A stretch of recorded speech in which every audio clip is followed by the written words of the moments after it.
அண்மை செய்தி. திருவள்ளூரில் சரக்கு ரயிலில் பயங்கர தீ விபத்து ஏற்பட்டிருக்கிறது. துறைமுகத்திலிருந்து எண்ணெய் ஏற்றி கொண்டு புறப்பட்ட சரக்கு ரயில் திடீரென தீப்பிடித்திருக்கிறது. அந்த காட்சிகளையும் பார்த்து கொண்டிருக்கிறோம்.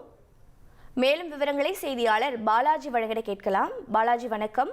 தீ விபத்திற்கான காரணம் என்ன? லோகோ பைலட்டின் நிலை என்னவாக இருக்கிறது? இந்த தீ விபத்தினால் ஏற்பட்டிருக்கக்கூடிய சேத விவரங்கள் என்னென்ன? மேலும் தகவல்களை பதிவு பண்ணுங்க. வணக்கம். இன்று அதிகாலை சென்னை துறைமுகத்திலிருந்து எரிபொருள் கொண்டு வந்த, அதாவது அதில் கச்சா எண்ணெய் இருக்கிறதா, டீசல் இருக்கிறதா, இல்ல எரிபொருள் கொண்டு போறாங்களா, அதாவது எந்த எண்ணெய் என்பது தற்போது குறிப்பிடாக தெரியவில்லை. ரயில்வே அதிகாரிகள் தற்போது விசாரணை செய்து கொண்டு வருகிறார்கள். அந்த எரிபொருள் சென்னை ஹார்பரிலிருந்து கொண்டு வரப்பட்ட அரக்கோணம் மார்க்கமாக செல்லக்கூடிய திருவள்ளூர் ரயில் நிலம் அருகில் தற்போது தீ விபத்து ஏற்பட்டிருக்கிறது. முதலில் ஒரு பெட்டியில் பிடித்த தீ விபத்து தற்போது மல என பரவி 3 பெட்டிகள் தற்போது தீப்பிடித்து எரிந்து கொண்டிருக்கிறது. இதனால் சென்னை, அரக்கோணம், பெங்களூர் செல்லும் அனைத்து மார்க்கமான ரயில்களும் தற்போது நிறுத்தப்பட்டிருக்கிறது. தீயணைப்புத்துறை சம்பவ இடத்துக்கு விருந்து கொண்டிருக்கிறார்கள்.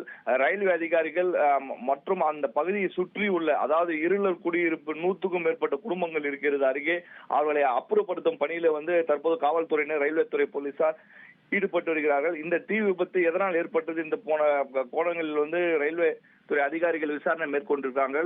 தீ விபத்து மலை என பரவி வருகிறது. அதனால் அந்த ஆயில் டேங்க் வெடிக்கும் அபாயம் ஏற்படும் என்ற ஒரு எச்சரிக்கையின் கீழில் அருகே உள்ள குடியிருப்புகளை தற்போது காலி செய்யும் பணியில ரயில்வே ஊழியர்கள் ஈடுபட்டு வருகிறார்கள். மேலும் தீயை அணைப்பது என்பது தற்போது ஒரு சவாலாக இருக்கிறது. ஒரு பெட்டியிலிருந்து 3 பெட்டிக்கு தீயானது பரவி இருக்கிறது. ஆகவே அது வெடித்து விபரீதமாக பெரிதாக ஏற்படும் என்ற காரணத்தினால் அப்பகுதியில் உள்ள மக்களை அப்புறப்படுத்திட்டு வரார்கள்.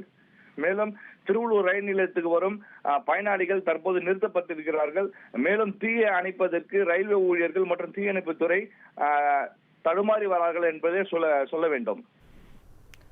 பாலாஜி, தற்போது தீயை அணைக்கும் பணியானது தொடங்கப்பட்டு விட்டதா? அங்கு இருக்கக்கூடிய மக்களை எவ்வளவு பாதுகாப்பாக அப்புறப்படுத்தி வருகிறார்கள்? அந்த நிலவரம் என்ன?